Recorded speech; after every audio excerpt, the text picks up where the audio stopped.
nelayan ini kan punya musim ini. Kapan mereka bisa melaut, kapan mereka harus tidak melakukan aktivitas ke laut dan sebagainya. Nah, ketika mereka tidak melaut, nah ini kan jadi problem.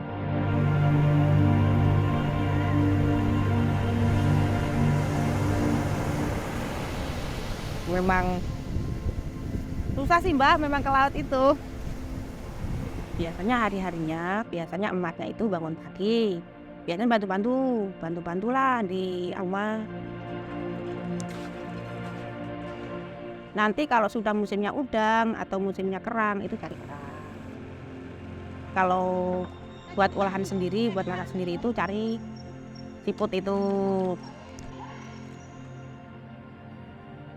Saya cari sama emas itu berangkat jam 8 pagi, pulang itu jam surut pasang itu jam setengah satuan lah. Kalau air nggak pasang ada siput, banyak juga, tapi kan jalan-jalan di tanah-tanah gitu, kan susah carinya melewati lumpur-lumpur. Jadinya 10 kilo masih utuh kulitan, itu jadi 1 kilo.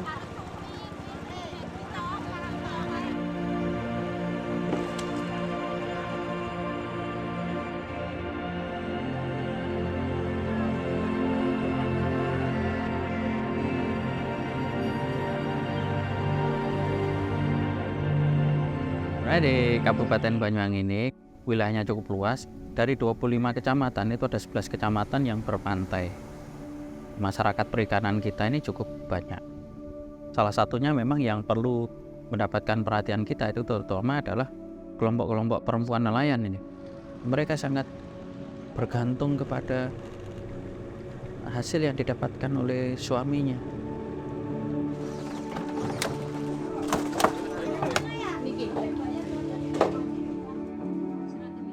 Jadi waktu musim paceklik itu benar-benar berasa. Jadi gimana caranya kita sebagai perempuan itu ke depannya untuk nggak ngalamin hal yang kayak gitu lagi gitu. Kami ingin bahwa di masa paceklik yang semacam begitu, kelompok-kelompok ibu-ibu ini tetap memiliki kegiatan usaha sehingga tetap bisa memberikan tambahan penghasilan untuk keluarga. Pemerintah Kabupaten Banyuwangi melalui Dinas Perikanan ini kita sudah membentuk kelompok-kelompok ya. Kita bentuk mereka menjadi kelompok pengolah dan pemasar.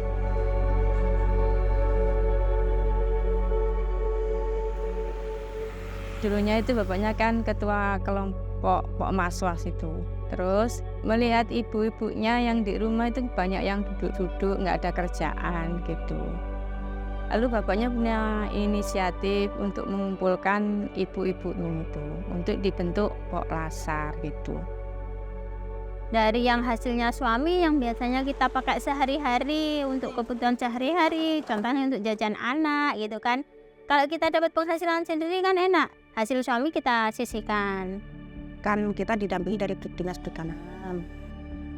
Gimana? Siap atau enggak gitu. Ya itulah dikasih pelatihan. Dari nggak tahu kebersihan, keamanan pangan atau apa, jadi tahu. Belajar BERT, oh caranya ini gitu, dari sertifikat halal BERT itu. Terus dipelajarin cara pemasaran, langsung dipraktekin. Untuk sementara ini yang kami tekuni di sambal ikan. Sekarang sudah mulai merambah ke vakum frozen food Mbak. Jadi kayak tahan kadaluarsanya bisa lebih panjang lagi Mbak kalau di frozen food Mbak. Juga pemasarannya bisa terjangkau lebih jauh lagi Mbak. Ya tadinya kan kita nggak berbentuk kelompok nih Mbak, perorangan. Kok kebetulan ada dari Dinas Perikanan ngajak gimana nih kalau dibuat kelompok gitu. Ya kita ngomong-ngomong sama teman ya bolehlah gila dibentuknya kelompok, terus ada binaan dari Dinas Perikanan Mbak. Kata Budia kalau mendirikan Pok Lasar itu harus punya produk gitu. Mencoba, coba ini, coba itu, terus bikin lagi, gagal lagi, bikin jadi, bikin lagi, gagal lagi, terus gitu, coba lagi sampai sekarang ini sampai berhasil ya.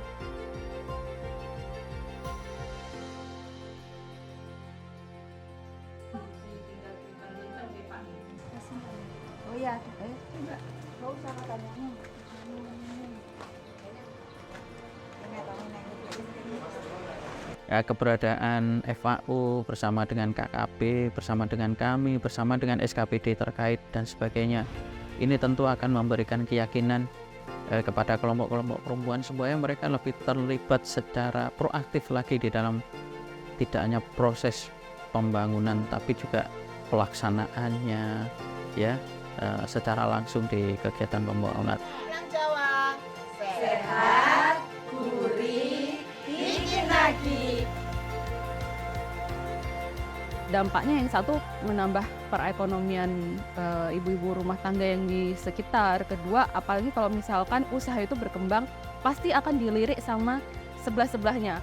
Mungkin mereka akan bikin usaha yang serupa atau yang berbeda, masih basis perikanan. Jadi malahan punya konsep smart kampung. Jadi satu kawasan yang punya komoditas yang sama atau berbeda di sektor perikanan. Biasanya gitu. Jadi kayak getok tular, satu udah berhasil, yang satu ngeliat oh ternyata ada peluang nih seperti itu.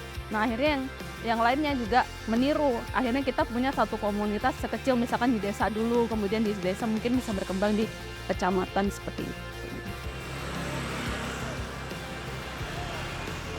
Selama ikut pelatihan FAO, pengaruhnya itu banyak sekali.